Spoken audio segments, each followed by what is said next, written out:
Terus baru kita sesuaikan rumah sakit ini bisa. Kalau tidak terbukti tidak akan kita. Iya. Jadi apa yang sudah kita Sudah terbukti semua. terbukti, Iya. termasuk air ini. Oh ya. Ya itu kalau pertama kena langsung menggunakan ini, ada orang yang mengatakan jarak 2 jam itu bisa mencium lagi. Iya. Itu kan kabar menggembirakan deh. Iya. Kabar menggembirakan sekali, merasa terbebas dari vonis. Begitu saya dilatih oleh Kementerian Kesehatan dengan ramuan-ramuan ini, saya jadi tergerak. Mengapa kita kok tidak menggunakan bahan alam untuk menjaga kesehatan kita?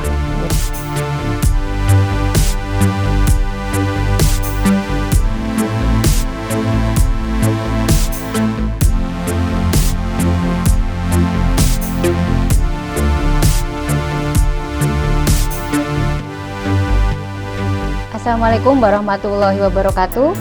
Kami dari Ngopi Bos, Ngopi Pengembangan Inovasi Kabupaten Bondowoso, bersama saya Diana Nurbayati, Kepala Bidang Litbang Badan Perencanaan Pembangunan, Penelitian dan Pengembangan Daerah. Saya selaku host di sini. Pada hari ini kami berkunjung ke UPT Pengembangan Tanaman Obat dan Pelayanan Kesehatan Tradisional di Kabupaten Bondowoso bersama Dr. Rasmono. Beliau adalah Kepala UPTD, PTO, dan Pelayanan Kesehatan Tradisional. Pagi, Dokter. Selamat pagi, Bu Diana. Iya. Hari ini sepertinya sehat sekali ya, Dokter ya. Alhamdulillah. Iya dong, kan kita habis minum jamu. Oh, iya. Saya meskipun orang Bondowoso, juga saya sudah lama tinggal di Bondowoso. Saya sendiri belum begitu paham ini, Dok, dengan inovasi-inovasi yang Dokter hasilkan. Saya baru seminggu lalu ke sini berjalan-jalan, ternyata melihat banyak inovasi yang diinisiasi oleh dokter, termasuk produk-produk semua ini yang saya sendiri tidak paham, Dokter. Bisa sharing informasi terhadap produk-produk yang dokter sampaikan ini? Oke, Bu Diana. Jadi Bapak dan Ibu, saya Dr. Rasmono, dokter di UPTD Pengembangan Tanaman Obat dan Pelayanan Kesehatan Tradisional. Memang UPTD ini masih baru Bu Diana. Yeah. Jadi masih sekitar 2 tahun. September 2020 berdasarkan peraturan Bupati Bondowoso, UPTD ini dibentuk untuk menjawab kegelisahan masyarakat. Selama ini masyarakat yang menginginkan obat tradisional itu bingung mau kemana yang berkualitas itu ya, Bu Diana, yang berkualitas. Sehingga dari situlah Dinas Kesehatan Kabupaten Bondowoso membentuk UPTD Pengembangan Tanaman Obat dan Pelayanan Kesehatan Tradisional ya. Di depan kita ini adalah produk-produk inovasi yang sudah kita buat. Kelihatannya nampaknya sederhana. Daun, ini serbuk apa? Ini kok kayak kopi. Ini semuanya jamu. Iya. Jamu. Ini som Jawa, terus ini ada sembung, mungkin agak aneh namanya ya, cuman kalau yang sudah terbiasa herbal ya tidak asing. Terus ini pandan suji, pandan warna ya. Nah ini serbuk kunyit, ini temulawak, nah, yang ini ya kopi, tapi tidak ada kopinya. Beda dengan kopi Bondowoso ya, Dok? Beda. Karena gini, Bu Diana, tidak semua orang itu suka jamu. Iya. Kesannya itu kalau jamu, waduh, tidak enak baunya gitu kan. Waduh, pahit, waduh, pahit, dan lain-lain lah kesannya gimana. Sehingga untuk menjawab tantangan itu, kita berinovasi membuat kopi jamu. Tetapi ini bahan dasarnya ya kopi juga ya, Dok? Tidak ada. Tidak ada kopi, tidak ada. Hanya istilahnya itu istilah kopi supaya orang-orang bersahabat untuk minum ya. Iya, kopi itu bentuknya kopi gitu. Tetapi kandungan kopinya tidak ada sama sekali. Tidak ada. Jadi semuanya herbal. Iya. Jadi ini isinya ini kan komu sejati. Ya. Ini dari Bondowoso itu secang daun jati. Daun jati, Bu Diana. Iya. Daun jati itu ya diarak-arak gitu. Ya dialas-alas itu. Iya. Itu kita sangrai ya, kemudian kita giling seperti kopi gilingnya. Iya. Coba cium Bu Diana, baunya gimana?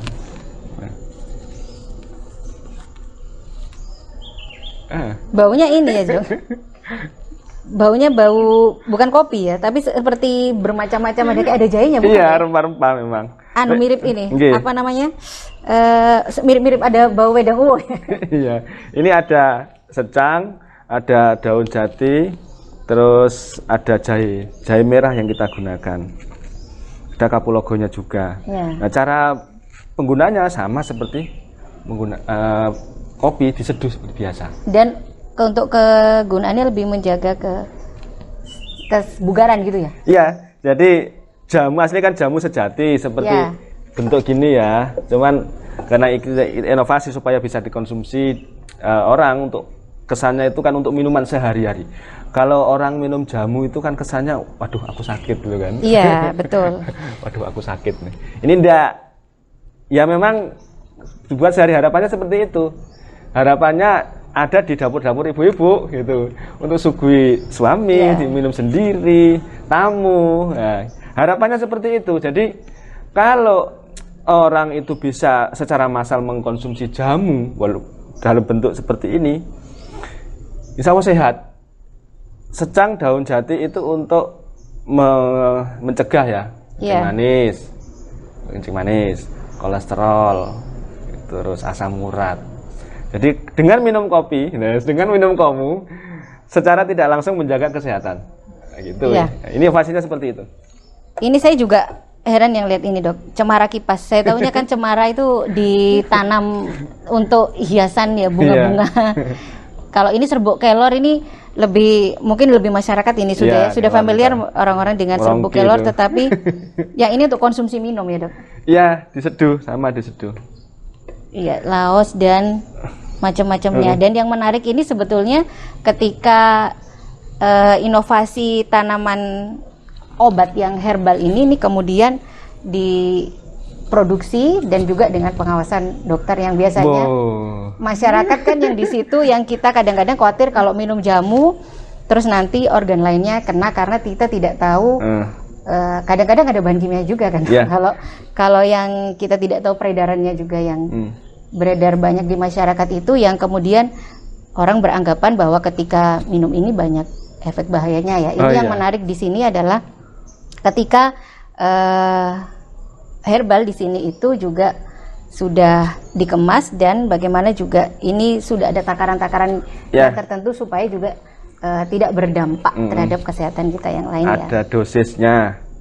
Terus kita buat standar peralatan kita itu dari kementerian, mungkin nanti bisa berkunjung ke sana, ke tempat pengolahan ini. Ini tidak main-main dalam pembuatan herbal. Ini tidak bisa terus dijemur di luar, terus ada ayam ceker-ceker itu. Iya kan, ada steril juga. Terus sudah ngasih gitu bonus lembab dan ternyata berjamur ya. Iya, berjamur. Berjamur, dicuci, jamurnya bahayanya hijau. Itu jamur. Iya. Bahayanya jamur. Dan ini sudah kita lab, bebas jamur, bebas bakteri. Karena peralatan kita memang harus steril. Dan kita punya rumah penjemuran yang kalau panas itu suhunya bisa 60 derajat. Iya. Nanti kita sama jalan-jalan aja ya, Dokter ya. Terus kemudian di sini nih saya taunya ini inhaler ya. Biasanya kan ada produk tertentu yang mirip seperti ini. Ya, yang kita lihat biasanya di apotek atau apa ya. Tapi di sini tulisannya Atsiri inhaler ya, Dok. Iya. Ini digunakan untuk terdiri kandungannya dari minyak serai dan minyak kayu putih. Ini digunakan pada waktu flu begitu ya, Dok? Iya. Jadi produk ini muncul, inovasi ini muncul pada saat pandemi COVID. Pandemi COVID, kita masih ingat begitu, gelisahnya ya, begitu kondisi masyarakat panik ya. Iya.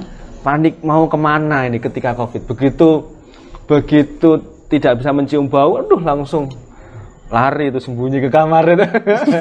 Dan orangnya down. Ketahuan dia isolasi di rumah sakit. Termasuk di sini dulu. Iya.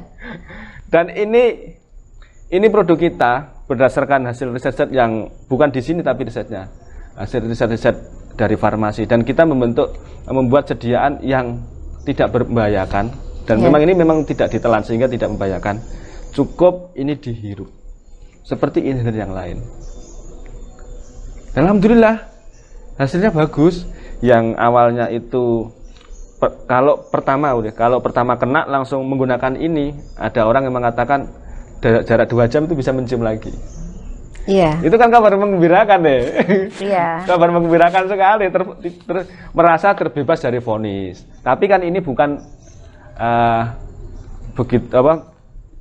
tidak bisa mencium lagi, bukan berarti tidak ada virus COVID-nya, enggak.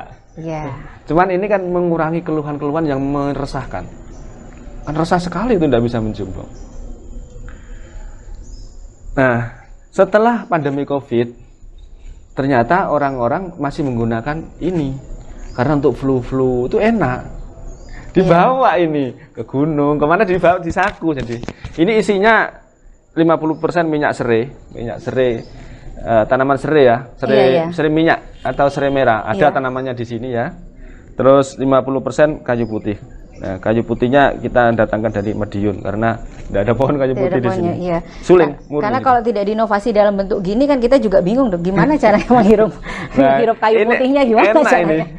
Enak banget. Nanti bisa dibawa bener. Iya, ini memang sangat membantu hal-hal seperti ini gitu. Karena kita yang awam kan juga tidak tahu bagaimana caranya minyak kayu putihnya apa daunnya digerus di apa untuk bisa menghasilkan seperti itu. Praktis ini 1 bulan itu masih ada baunya.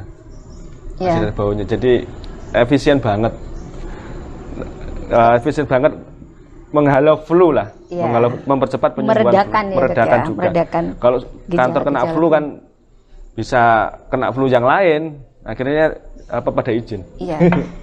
Lah ini saya yang nggak pernah tahu juga nih dok. Ini minyak kunyit. Saya tahu kalau seperti kunyit, laos atau apa dan sejenisnya itu kan biasanya dalam bentuk serbuk ya, tidak dalam bentuk minyak. Iya. Ini minyak kunyit, itu minyak jahe ya dok. Minyak jahe. Ini berarti dari apanya dok? Dari empon-emponnya itu. Iya. Terus diekstrak supaya keluar. Disuling. Disuling. Itu ada alat sulingnya itu di situ. Iya. Dan kalau segini ini kira-kira kunyit banyak ini ya dok ya? 10 kilo. 10 kilo hanya jadi segini. Ini fungsinya untuk apa nih dok? Minyak dalam bentuk minyak-minyak. Peradangan. Tapi tidak untuk diminum, tidak? Tidak. Oh, diminum bisa. Dicampurkan dengan air, diteteskan aja. Diteteskan. Misalnya sakit tipes ya. Sakit tipes kan peradangan. Tetesi diminum. Ini minyak asiri dari kunyit ini bersifat untuk anti peradangan. Diminum bisa ditetesi, diminum untuk kembung, terus untuk tipes, yang pokoknya infeksi lah, peradangan itu ya. Kalau untuk luar dioles-oleskan misalnya sakit lutut, sakit sendi-sendi karena jahe biasanya dok ya. Kalau yang luar itu kan jahe. Kalau orang-orang ini yang steril, ini pemanasan ini selama 5 jam nyuling ini digodong 5 jam. Cuma jadi segitu. Iya. Karena sulit sekali untuk mencari minyaknya ini. Iya. Kunyit itu kalau digodok kan ada atasnya itu kan ada seperti bui-buinya ya. Minyak mengkilat itu. Iya. Ya itu minyaknya kita kumpulkan. Oh, diambil. Iya, kalau kita secara tradisional mengolahnya juga enggak bisa. Enggak bisa, untuk menghasilkan menguap duluan. Iya. Ini jahe merah ini. Jahe merah. Jadi jahe merah ini butuh ya kira-kira 5 kilo kayak ini. Lebih banyak kalau jahe merah itu lebih banyak minyaknya. Dan ini anget ini. Ini dibuat roll on ya. Roll on. Iya. Enak aja. Iya, sebetulnya ini lengkap ya dokter, ada serbuknya, terus kemudian ada kering dalam bentuk kering dan kemudian juga ada yang bentuk minyak. Demi memenuhi kebutuhan masyarakat. Iya. Jadi ayo pengen apa wes, mau minum ada, seduh ada, kopi ada, dihirup ada, oles ada. Mempermudah juga untuk dikonsumsi. Bahkan ini belum muncul next nanti sampo. Dari herbal? Iya, dari Laos. Untuk ketombe. Ketombe yang sudah terbukti kita buktikan ketombe. Tidak untuk kemungkinan nanti yang botak. Nanti bisa tumbuh dengan minyak seperti ini. Perubahan. Iya. Sebenarnya cepat berubah ini harus segera ini. Iya, saya juga. Memang karena berjilbab nggak kelihatan. Sepertinya saya juga butuh. Penuaan dini bukan sesuatu yang normal ini. Jadi sampo herbal yang selama ini memang sudah beredar ya, tapi kita harus mengkaji ulang ya betul-betul herbal betul atau enggak? Iya, maksudnya kita membuat supaya memang ini bermanfaat. Kalau nggak bermanfaat tidak akan kita keluarkan, akan kita tunjukkan ke masyarakat. Jadi harus terbukti, teruji, misalnya ketombe betul-betul sembuh. Nah, terus baru kita sesuaikan ke masyarakat, ini bisa. Kalau tidak terbukti tidak akan kita. Jadi apa yang sudah kita sudah terbukti semua. Terbukti, termasuk air ini. Oh iya, iya. Ini apa? Kalau ininya semua jamu, ini pasti airnya juga bukan air biasa ya. Pasti airnya berbeda ini. Oh ini beda, Bu Diana. Iya. Ini kita buat itu 7 hari nih buat air ini. Kita air masak ya, air masak. Jadi pemirsa yang di rumah bisa membuat ya. Yang simple. Mau membuat air seperti ini, saya minum dulu. Simple. Ya. Sediakan air matang ya, air masak ya. Jangan menggunakan air mineral karena kita tidak tahu kadar mineral ada campuran obat atau apalah yang untuk menyetiril. Ya. Kita berarti air rebusan ya, Dok? Rebusan air rebus ya, direbus. Kemudian masukkan ke toples kaca, tutup dengan plastik wrap. Terus jemur, taruh di luar saja ya, di luar minimal terkena sinar matahari 8 jam sehari. Walaupun hujan biarkan, malam hujan biarkan, pokoknya 7 hari di luar. Setelah itu minimal 7 hari bawa itu dan minum. Nah, gitu. Rasanya itu seperti air embun. Iya. Ini yang kita beri nama air matahari atau water sun. Sepertinya orang dulu-dulu itu juga pakai embun. Jalan-jalan terus ada di rumput-rumput, ditaruh di rambutnya, dibasuh kan.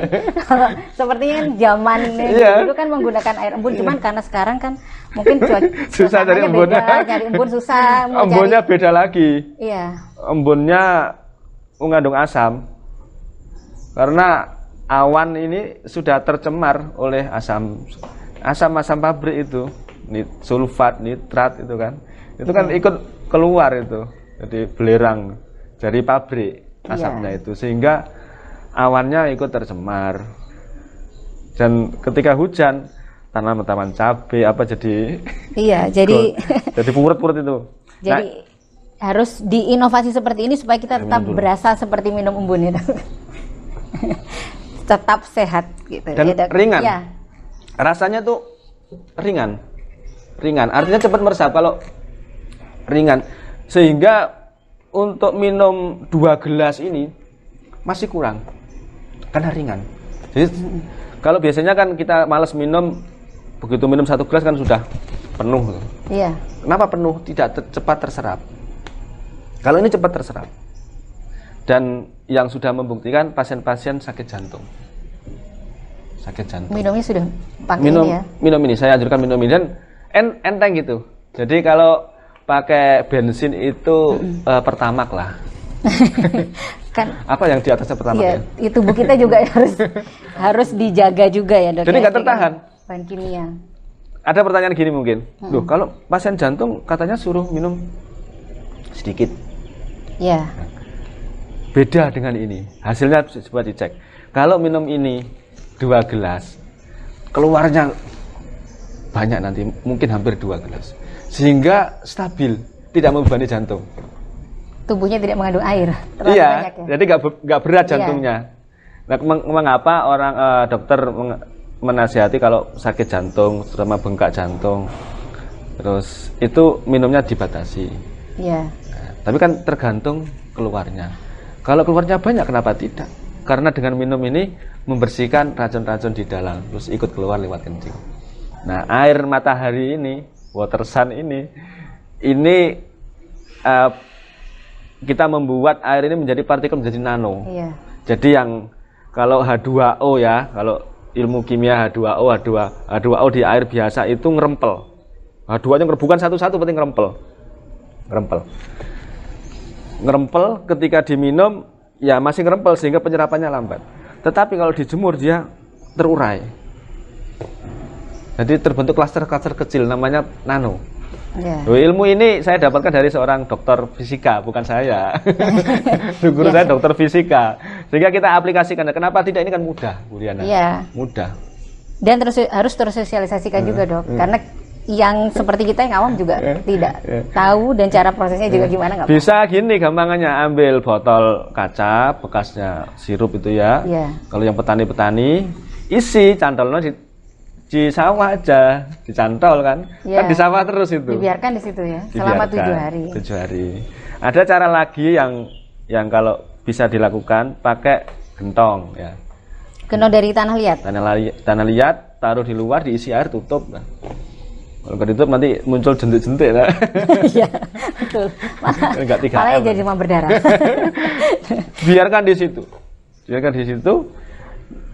Ya biar nanti buat minum. Bagus. Iya. Bagus. Jadi orang dulu. Cara sehat yang murah dan mudah ya. Iya, orang dulu itu sudah mengajari kita bersahabat dengan alam dan lainnya. Oke, gitu. Iya. Kalau saya lihat ini ya dok, ini kan dari proses dari tanaman, kemudian jadi serbuk sampai dengan jadi minyak, itu kan pasti prosesnya kan tahapan yang panjang ya dok, dari sejak tanaman, kemudian proses-proses pengeringan. Kalau kita mungkin hanya lihat di sini, mungkin yang lihat juga itu diproduksinya ya di mana gitu, kemudian seperti apa, kok tiba-tiba ada muncul seperti itu kan di sini kita juga mungkin sambil berjalan-jalan juga supaya kita melihat bahwa semua tahapan-tahapan ini juga dilakukan di sini, dokter. Jadi tidak hanya sekedar kita kemudian ada bahan keringnya, kemudian yang kemudian lalu muncul seperti ini, itu pasti juga banyak yang bertanya-tanya gitu ya. Jadi ini kita lanjut aja ke lapangan, kita keliling-keliling supaya dapat gambaran yang utuh gitu tentang UPTD, PTO dan penyihatan kesehatan dan pelayanan kesehatan tradisional ya. Mungkin kita jalan-jalan ke tempat pengolahan itu, P4TO namanya, Pusat Pengolahan Pasca Panen Tanaman Obat.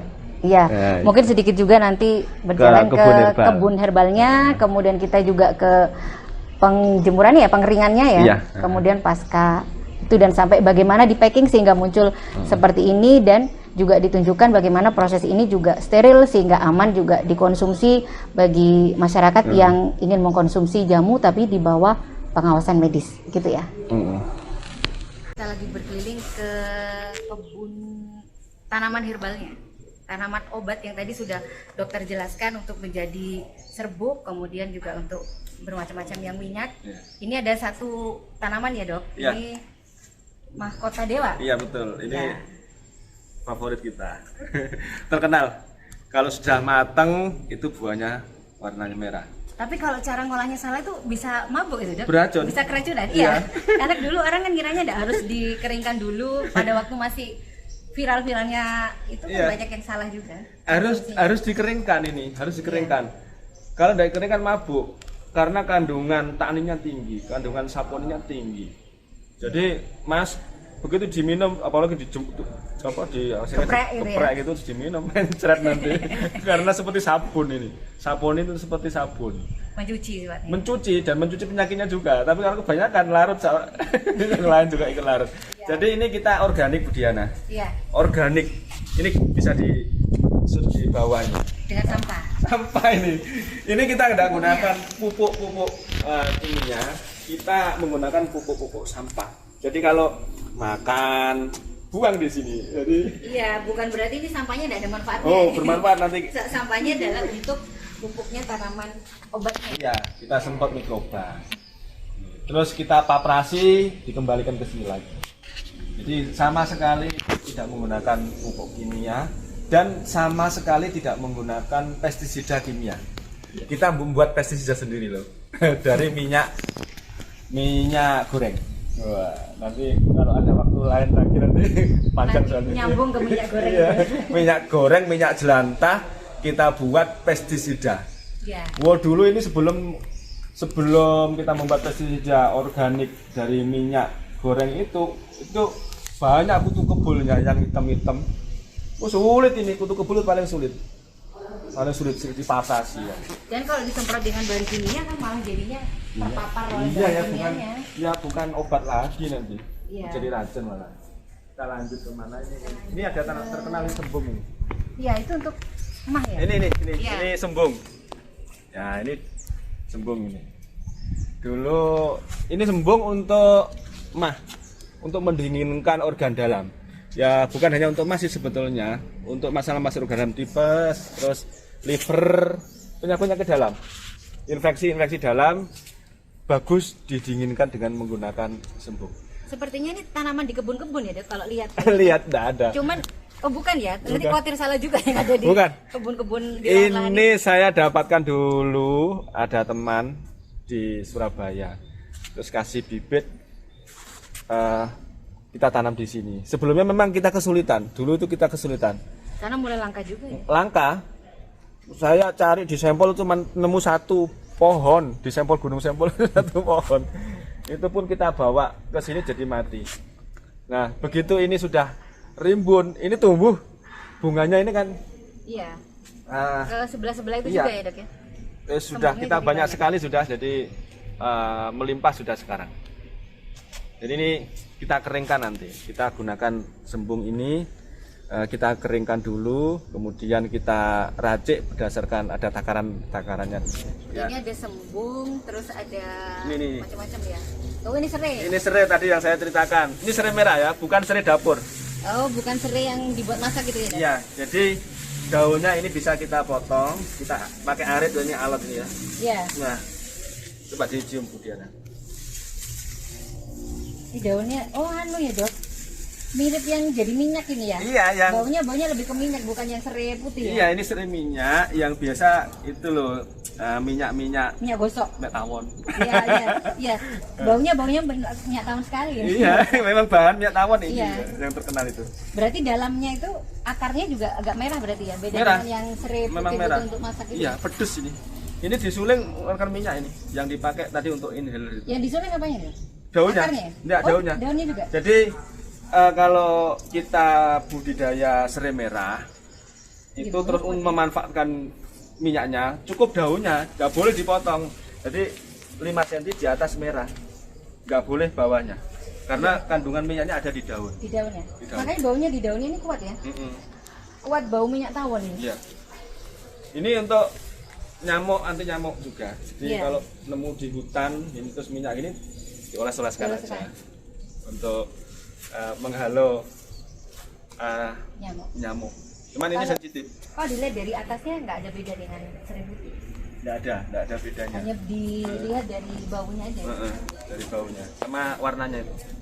Warna bawah. Akarnya. Kan warnanya merah, jadi serai merah. Iya. Ya. Ini kalau jalan ke semua kebunnya terlalu jauh juga.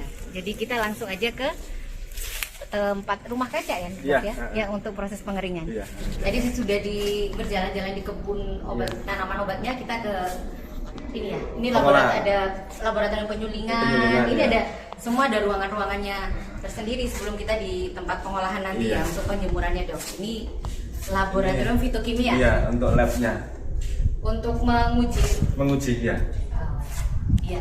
Terus kita lanjut itu jalannya masih ke sana, itu ke tempatnya untuk yang penjemuran dari tanaman-tanaman yang sudah diolah. Ya, kita masuk ke ruang pengolahan ya. Pengolahan tanaman obat. Pengolahan tanaman obat. Di sini ada SOP-nya nih. Kalau Iya. masuk ke sini harus kandolin kan? Iya, Supaya kandol steril. dulu.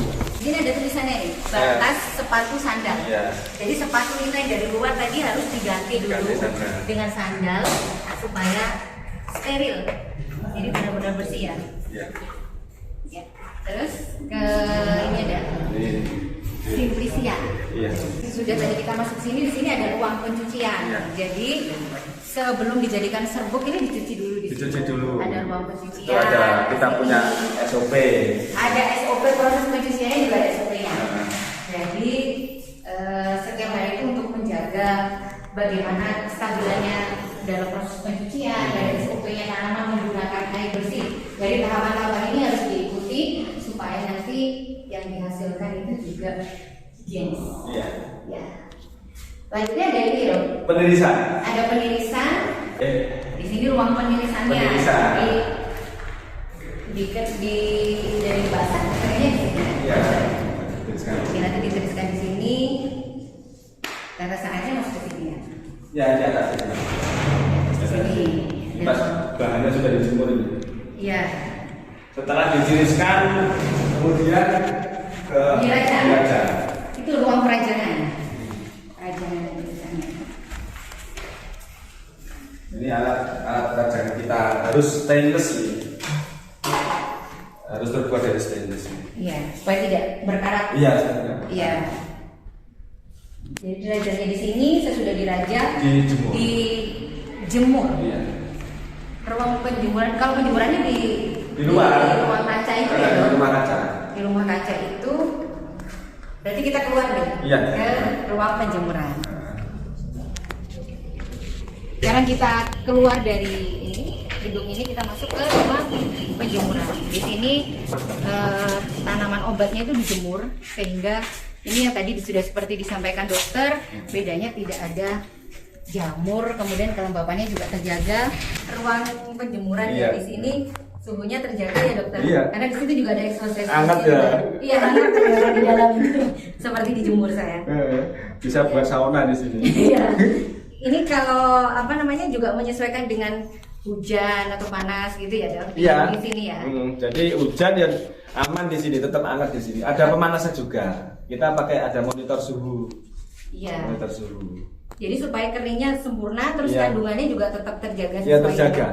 Sesuai ini ya kimianya ya. Kalau kena sinar matahari bisa rusak. Dan ini kan nggak kena sinar matahari langsung, hanya panasnya saja. Iya. Jadi rasanya di sini hangat ternyata. Jadi ini pasti juga keringnya bagus ya dok ya. Kalau exhaustnya itu juga yang untuk mengatur suhunya juga ya. Mengatur suhu, kelembapan. Iya.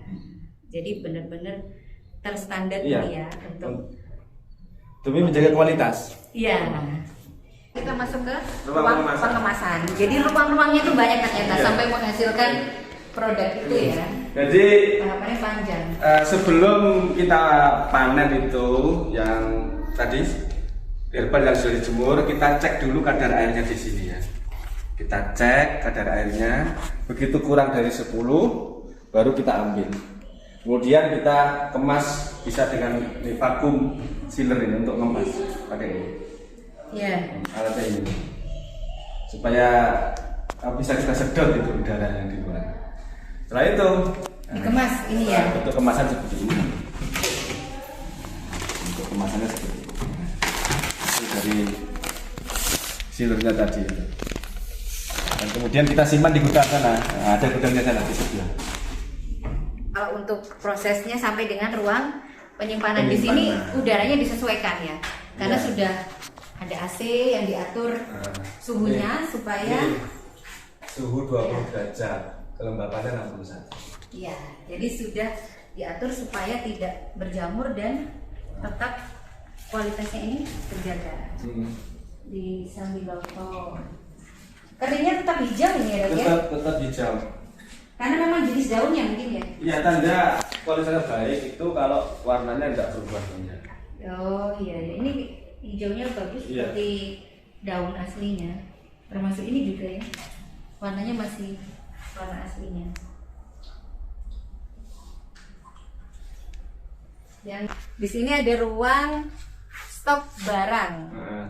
Ada anggrek merpati. Oh, ini baru ini saya tahu kalau anggrek ini ternyata bisa dijadikan obat juga ya? Iya.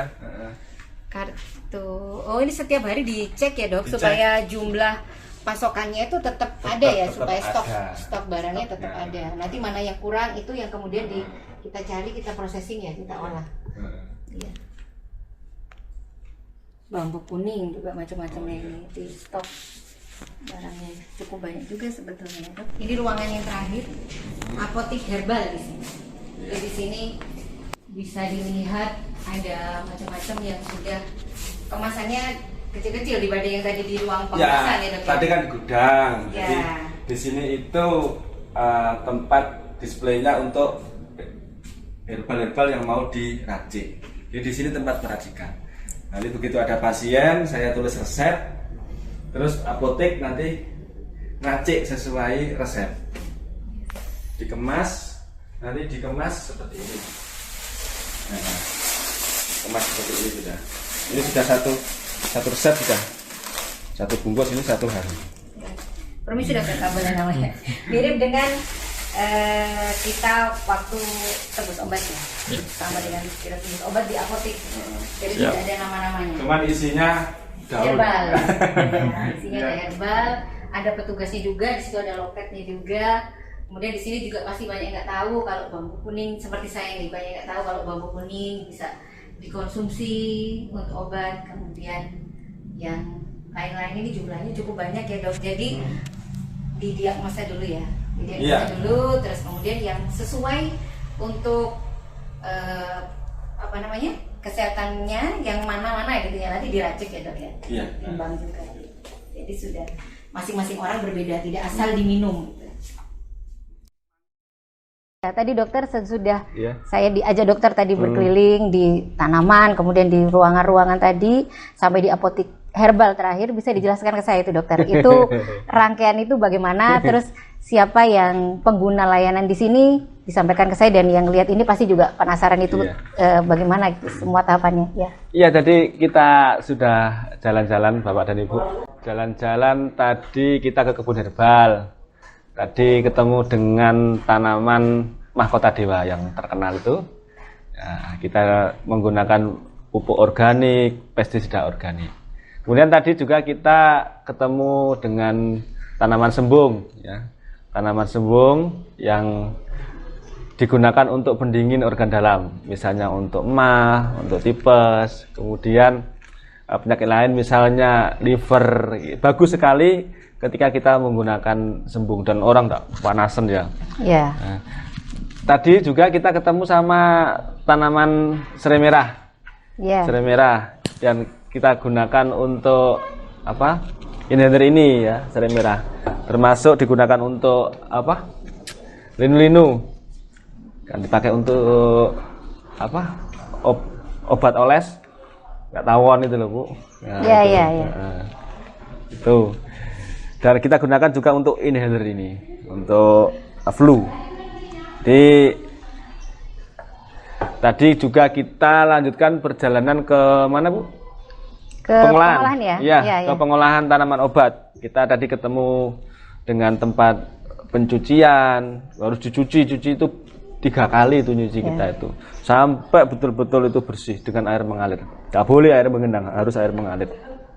Terus kemudian kita tiriskan. Tiris, betul-betul tiris. Untuk tahu tiris, hendaknya kita menggunakan tisu. Nih. Kita tutul.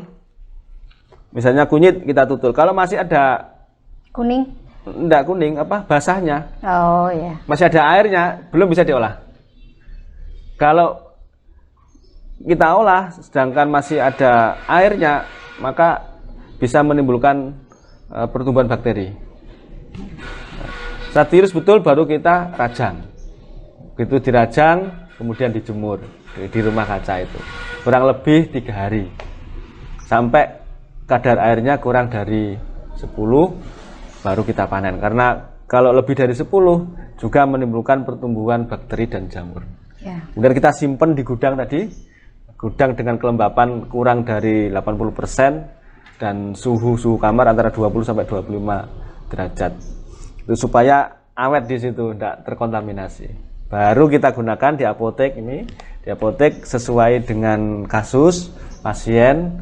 Kebanyakan pasien-pasien yang kesini itu pasien-pasien dengan sakit kronis, misalnya stroke, terus kencing manis, kolesterol.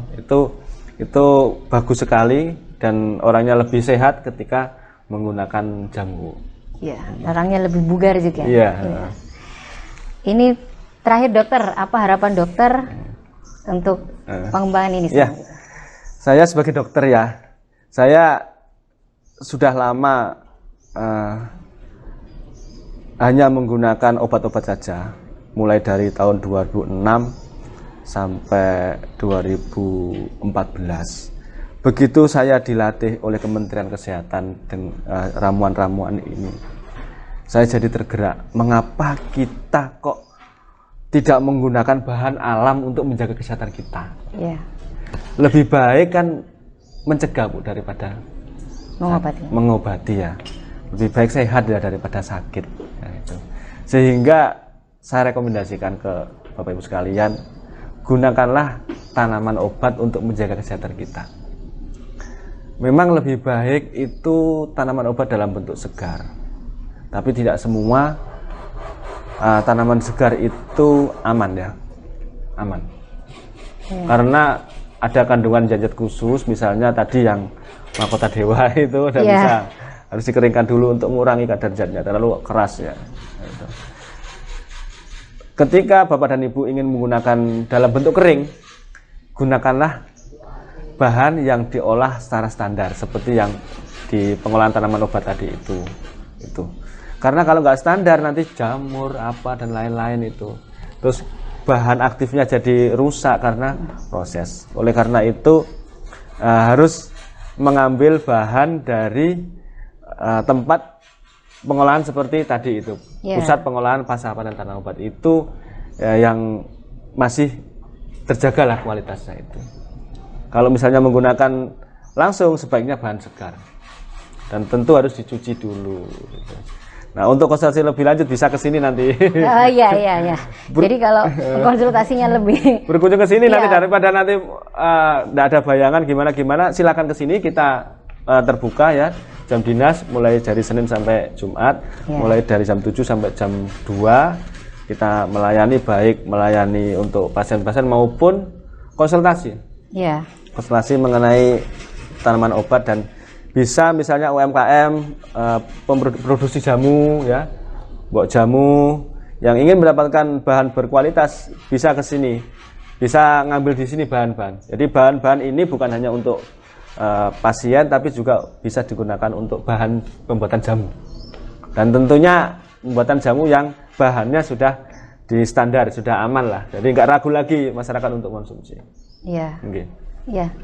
Itu tadi ya banyak yang sudah disampaikan oleh Dr. Rasmono MMkes. Jadi dokter ini juga menyiapkan juga untuk siapa yang ingin konsultasi, silakan berkunjung ke sini ke UPTD PTO dan Pelayanan Kesehatan Tradisional Kabupaten Bondowoso. Juga siapa yang ingin sharing untuk bagaimana proses-proses supaya pembuatan jamunya tadi lebih terstandar, karena di masing-masing tahapan tadi sudah ada SOP-nya, begitu ya. Terima kasih dokter di sini sudah berbagi informasi dengan kami yang selama ini belum tahu, kemudian menjadi tahu bahwa inovasi-inovasi ini cukup dibutuhkan untuk kita semua dengan bersahabat dengan alam, kemudian untuk menjaga kesehatan kita, dan pada Dokter Rasmono terus untuk berinovasi ya dokter. Dan inovasi sekian.